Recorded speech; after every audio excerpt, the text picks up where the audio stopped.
Subscribe कीजिए हमारे channel को और इस बेल आइकन को दबाना ना भूलें ताकि हमारे आने वाली वीडियो की नोटिफिकेशन सबसे पहले आपके पास पहुंचे।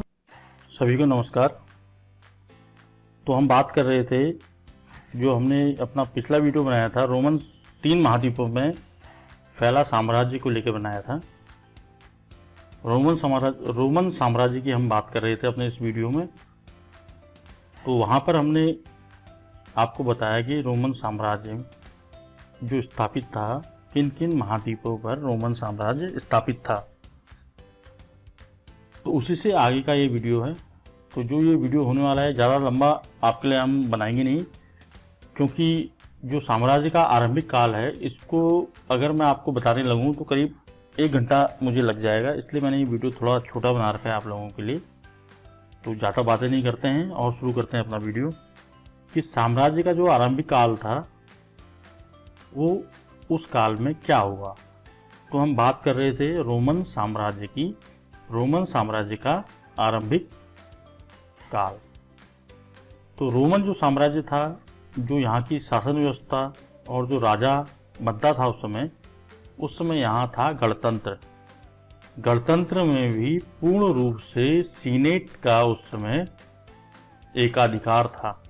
सीनेट का एकाधिकार था और सीनेट एक संस्था थी, सेनेट जो एक थी संस्था थी। अब इस सेनेट जो है, जो ये संस्था है, इसके बारे में जब आपके एग्जाम होंगे उत्तराखंड बोर्ड के जो भी बच्चे हैं हमारे, तो सेनेट के बारे में हमेशा से एक प्रश्न पूछा जाता है कि सेनेट क्या होता है। तो आपने इसको नोट कर लेना है कि सेनेट क्या होता है। तो सेनेट जो होता है अभिजात वर्ग, अभिजात वर्ग मतलब जो धनी लोग होते हैं, धनी लोगों का जो वर्ग होता है वो कहलाती है सेनेट। और इन्हीं सेनेटों में से एक राजा आता है जो साम्राज्य में राज करता है। ठीक हो गया। तो सेनेट के बारे में हम अभी आपको आगे बताएंगे कि सेनेट क्या होता है। तो साम्राज्य का जो आरंभिक काल था रोमन साम्राज्य का, यहाँ जो व्यवस्था थी वो सेनेट के माध्यम से चलती थी।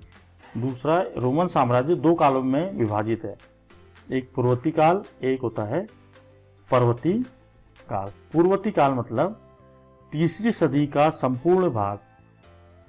3री सदी में जो रोमन साम्राज्य का संपूर्ण भाग था वो पूर्ववर्ती काल कहलाता है। और परवर्ती मतलब 3री सदी के बाद का जो भाग है, जो काल है, वो कहलाता है परवर्ती काल। तो रोमन साम्राज्य जो था वो अपनी विविधतापूर्ण था, क्योंकि सांस्कृतिक, ये जो मैंने आपको लिखा है यहाँ पर, विविधतापूर्ण मतलब अपनी सांस्कृतिक दृष्टि से। सांस्कृतिक मतलब यहाँ पर सभी धर्मों के लोग उस समय निवास करते थे। ठीक। और ये गणतंत्र था, ये मैंने आपको बता दिया है। दूसरा, रोमन साम्राज्य की एक विशेषता थी, यहाँ पर बलात नाम की सेना भर्ती की जाती थी उस समय। बलात का मतलब होता है कि जो रोमन साम्राज्य में नौजवान उसमें रहते थे उनको अनिवार्य रूप से सैनिक सेवा करनी पड़ती थी। करीब तो 25 वर्ष की उसको अनिवार्य रूप से सेवा करनी पड़ती थी। एक चीज़ और यहाँ पे ध्यान रखने की है कि 25 वर्ष की तो सेना में नौकरी करेगा कोई भी नौजवान, और वो जो सेना थी वो सेना थी वेतन भोगी। जैसे आज के परिप्रेक्ष्य में आप देख रहे हैं, कोई भी सैनिक हमारे भारत देश का वो काम करता है तो उसको एक निश्चित मात्रा में हर महीने वेतन मिलता है। तो ये शुरुआत जो कहाँ हुई थी, रोमन साम्राज्य में हुई थी। इससे पहले हम मेसोपोटामिया की बात करेंगे। फारस देश में जो मेसोपोटामिया सभ्यता थी वहाँ की बात करेंगे। तो वहाँ पे जो सैनिक थे वो वेतनभोगी सैनिक नहीं थे। तो रोमन साम्राज्य की जो विशेषता है, यहाँ जो सैनिक थे वे सैनिक वेतनभोगी थे। अपने वेतन को लेकर ये सैनिक, प्राय जो सैनिक थे बलात् संस्था में भर्ती किए जाते थे, प्राय इनका सैनिक के साथ या जो राजा था उसके साथ विवाद जो था, विवाद होता रहता था। विवाद किस बारे में होगा सैनिक मांग करेंगे कि अपनी जो उनका वेतन है, उनके वेतन को बढ़ाया जाए। और सेनेट इन सेना से डरती थी, क्योंकि एक राजा तभी शक्तिशाली होगा जब तक उसके पास उसके सैनिक उसके प्रति वफादार हों। तो सेनेट जो अभिजात वर्गों का समूह था, वो तो वेतनभोगी सेना से डरती थी, लेकिन राजा को ऐसा प्रबंध करना होता था कि उसकी सेना भी खुश रहे और उसका राज्य भी सुरक्षित रहे। तो वेतन को लेके या सैनिक विद्रोह को लेकर ये विद्रोह होते रहते थे, सैनिक विद्रोह जो थे वेतन को लेके।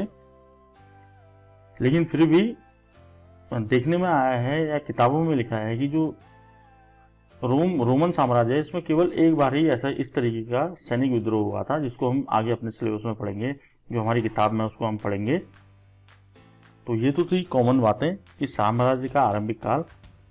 तो सीधे हम जाते हैं अपनी किताब की तरह और देखते हैं कि हमारी किताब में जो रोमन साम्राज्य के बारे में, जो आरंभिक काल के बारे में लिखा है, वो चीज़ क्या है। तो अपना टॉपिक शुरू करने से पहले हम इन चीज़ों को जान लेते हैं जो हमारी किताब में लिखा है। सबसे पहले है गणतंत्र। सबसे पहले जो हम बात करेंगे गणतंत्र की, कि गणतंत्र आखिर होता क्या है। तो उसको थोड़ा सा जूम कर लेता हूँ। देखिए, एक साम्राज्य में गणतंत्र एक ऐसी व्यवस्था, शासन व्यवस्था थी। गणतंत्र एक साम्राज्य में जो गणतंत्र थी, ऐसी सामाजिक व्यवस्था थी, शासन व्यवस्था थी, जिसमें वास्तविक सत्ता सेनेट नामक निकाय में निहित थी। यानी कि जो सारी सत्ता थी वो किसके पास थी? सेनेट के पास थी। सारी सत्ता सेनेट, सारी जो सत्ता थी वो सेनेट के पास थी। अब ये सेनेट होता क्या है? सेनेट जो था, धनवान परिवारों के एक छोटे समूह का बोलबाला रहता था। सेनेट में जो लोग थे वो लोग थे धनवान, पैसे वाले लोग, यानी कि अभिजात वर्ग। आप 3 वर्ग आगे एक चैप्टर है उसमें देखेंगे, तो ये जो वर्ग था ये था अभिजात वर्ग।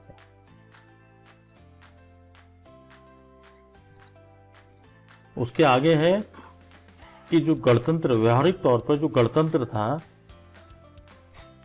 गणतंत्र था वो अभिजात वर्ग की सरकार के नाम से, वो अभिजात वर्ग की सरकार का शासन सेनेट। तो जो अभिजात वर्ग था वहाँ था सेनेट, जो धनी परिवार थे, और शासन ये धनी परिवार के सभी लोग मिलकर सेनेट नाम से चलाते थे। गणतंत्र 509 ईसा पूर्व से 2700 ईसा पूर्व तक चला। ये याद रखेंगे आप, 509 ईसा पूर्व से 2700। लेकिन 2700 ईसा पूर्व में जूलियस सीजर के दत्तक पुत्र ऑक्टिवियन ने उसका तख्ता पलट दिया और सत्ता अपने हाथ में ले ली, और ऑगस्टस नाम से रोम का साम्राज्य बन बैठा। यानी कि मेन कौन था? रोम का साम्राज्य में जो राजा बन बैठा वो था सम्राट ऑगस्टस था, जिसने रोम का साम्राज्य अपने हाथों में उस समय ले लिया। और ये जो सेनेट की सदस्यता थी ये वर्ष भर चलती रहती थी। उसके लिए जन्म की अपेक्षा धन, पद, प्रतिष्ठा और को अधिक महत्व दिया जाता था। इसका मतलब होता है कि सेनेट में जितने भी सदस्य होंगे, वो सब सदस्य क्या होंगे? अभिजात वर्ग के होंगे। अभिजात मतलब धनी वर्ग, जिनके पास धन है, वही लोग इस सेनेट के सदस्य होंगे। अब नीचे एक छोटा सा टॉपिक दिया है, इसके बारे में हम बात कर लेते हैं। जो हम रोमन साम्राज्य की एक विशेषता थी, बलात्। परीक्षा में तो आप लोगों का जो परीक्षा में पूछा जाता है वो एक सेनेट के बारे में पूछा जाता है, दूसरा बलात् के बारे में पूछा जाता है कि बलात् क्या है। बलात् क्या है? तो बलात् भर्ती वाली सेना होती थी। जो रोमन साम्राज्य में थे, जो उसमें नौजवान थे, उनको सेना में अनिवार्य रूप से भर्ती होना जरूरी था। जिसमें जो वयस्क थे, जो लोग वयस्क होते थे, उनको सेना में अनिवार्य रूप से भर्ती होना था।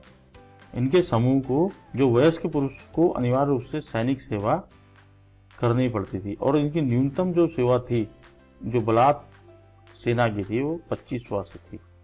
यानी कि आप अगर वयस्क हैं, 18 साल से अधिक की उम्र के हैं, तो आपको 25 साल रोमन साम्राज्य में सेवा करनी पड़ेगी। तो ये रोमन साम्राज्य में उसमें प्रचलित था। तो रोमन साम्राज्य का जो पहला शासक था वो था ऑगस्टस। हमने पढ़ा, हमने सेनेट के बारे में पढ़ा। प्रश्न पूछा जाता है कि रोमन साम्राज्य को प्रथम शासक कौन था जिसने स्थापित किया उसको, वो था ऑगस्टस। और दूसरा पूछा जाता है कि सेनेट क्या होता है। तीसरा पूछा जाता है आपका प्रश्न कि बलात् क्या होता है। तो मैं समझता हूँ कि आप लोगों को ये तीनों प्रश्न अच्छी तरह समझ में आ गए होंगे। तो आज केवल छोटा सा एक वीडियो बलात्, सेनेट और रोमन साम्राज्य के प्रथम शासक को लेके, बाकी हम अपना जो अगला वीडियो बनाएंगे उसमें शुरुआत से जो साम्राज्य का आरंभिक काल है उसको हम पढ़ेंगे। आज समय की कमी के कारण हम अपना ज़्यादा लंबा वीडियो ये बना नहीं पा रहे हैं। तो मिलते हैं अपने अगले वीडियो में। और आप लोग अगर जो कक्षा 11 के बच्चे हमारे ये वीडियो देख रहे हैं, तो सेनेट के बारे में और बलात् के बारे में और सम्राट ऑगस्टस के बारे में, जो रोमन साम्राज्य का पहला साम्राज्य था, जो रोमन साम्राज्य का पहला शासक था, उसके बारे में आप जान लें। इनसे आपके 2 नंबर का आपका प्रश्न बनता है सेनेट को लेके, 2 नंबर का प्रश्न आपका बनता है, 2 नंबर का जो प्रश्न बनता है सेनेट को लेके, या तो पूछ लेंगे सेनेट क्या है, या पूछ लेंगे बलात् क्या है, या पूछ लेंगे कि रोमन साम्राज्य का जो प्रथम शासक था जिसने तख्ता पलट किया था वो कौन था। तो इन तीनों में से कोई भी एक प्रश्न आपका कक्षा 11 में पूछा जाता है, तो आप इसको नोट कर लीजिए। बाकी अब हम कल जो वीडियो बनाएंगे उसमें हम बात करेंगे कि आरंभिक काल में रोमन साम्राज्य में क्या क्या हुआ था। तो मिलते हैं अपने अगले वीडियो में, तब तक के लिए धन्यवाद।